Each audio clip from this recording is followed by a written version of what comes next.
సంతు, ఇదిగో coffee. Thank you Swathi గారు. అబ్బా, కాఫీ సూపర్గా ఉంది స్వాతి గారు. థ్యాంక్ యూ సంతు.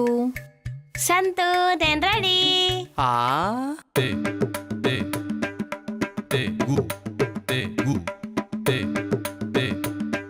నేను రెడీ.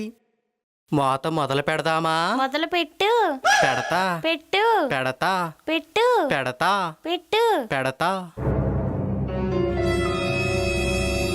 మోగించడానికి గంట గట్టిదవ్వాలిగా.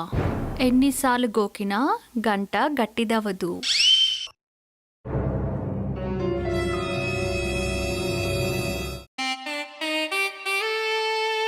సంతు, సంతు. పాపం గంట గట్టిదవ్వలేదనుకుంటా. దివ్య, అయ్యో ఏమైంది? సంతు అలా వెళ్ళిపోతున్నాడు. ముందులన్న ముగ్గురు కప్పులన్నానయ్యా, కొంచెమైనా గెంతే. అయ్యో, అంటే ఈడి కప్ప ఒక్కసారి కూడా గెంతలేదా? అన్ని ఇప్పి కూర్చున్నా గాని ఆడి కప్పులో కొంచెం కూడా కదలకలేదే. నేను చెప్పాను కదా దివ్య, బయట 70% ఇలాంటి కప్పలే ఉన్నాయి. రాదే దివ్య, రాదే దివ్య, బాగా ఆకలేస్తుంది. అరే రే రే, అనకుండా అనకుండా అని నీ ఆకలిని ఆవిరి చేసేసాడు కదే. స్వాతి, ఆకలితో అల్లాడిపోతున్నానే.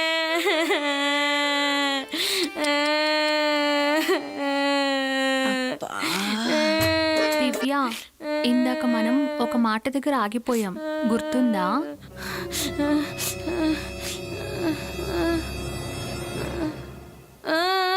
అప్పుడే కదా ఈ సచ్చినాడు వచ్చాడు, మళ్ళీ గుర్తు చేయవా? ఒక ఆడదానికే తెలుసు ఇంకో ఆడదాని ఆకలి గురించి. అదే చెప్పావు, నువ్వు చెప్పింది కరెక్టే. ఒక ఆడదానికే తెలుస్తుంది కదా ఇంకో ఆడదాని ఆకలి ఎలా తీరుతుందో అని. అవును స్వాతి. ఇప్పుడు నువ్వు బాగా ఆకలి మీద ఉన్నావు. అవును. నీ ఆకలి ఎలా తీరుతుందో సాటి ఆడదానిగా నాకు బాగా తెలుసు. నీ ఆకలి నన్ను తీర్చమంటావా? నువ్వెలా తీరుస్తావు?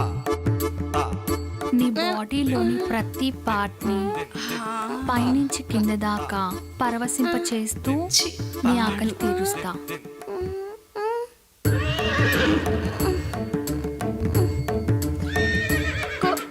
కొంప తీసి నువ్వు లెస్బియన్వా?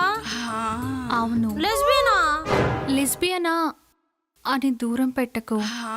ఎంతో మంది ఆడవారు వారి కోరికల్ని మగవారి నుంచి పొందలేక ఇలా లెస్బియన్లుగా మారి వారి కామాన్ని వారే తీర్చుకుంటున్నారు.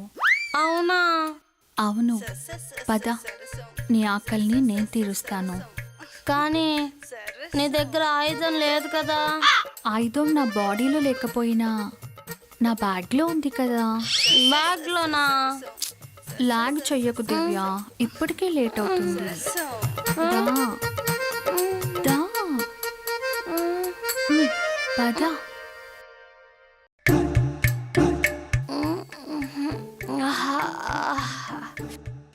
స్వాతి ఏది? దివ్య దివ్య దివ్య, ఆ స్వాతి పెద్ద ఫ్రాడే. ఏం మాట్లాడుతున్నావురా? నాకు కాఫీ లేదో మందు కలిపిచ్చి నా కప్పలో కదలక లేకుండా చేసిందే. ఇందాక డాక్టర్ దగ్గరికి వెళ్తే చెప్పిండు. అవునా? అసలు నేను వెళ్ళాక అది నీతో ఏం చెప్పింది? ఎంతో మంది ఆడవారు వారి కోరికల్ని మగవారి నుంచి పొందలేక ఇలా లెస్బియన్లుగా మారి వారి కామాన్ని వారే తీర్చుకుంటున్నారు. ఏంటి, మగవాళ్ళతో కామం తీరక లెస్బియన్గా మారుతున్నారా? ఇది ఏ ఏలియన్ రచించాడే? అది జెనెటిక్ ప్రాబ్లం. ఇది కూడా తెలియదా ముద్దానా? అంటే తను చెప్పింది నిజం కాదా? అది నీ ఆకలి తీరుస్తా అని చెప్పి దాని ఆకలి తీర్చుకొని పోయింది.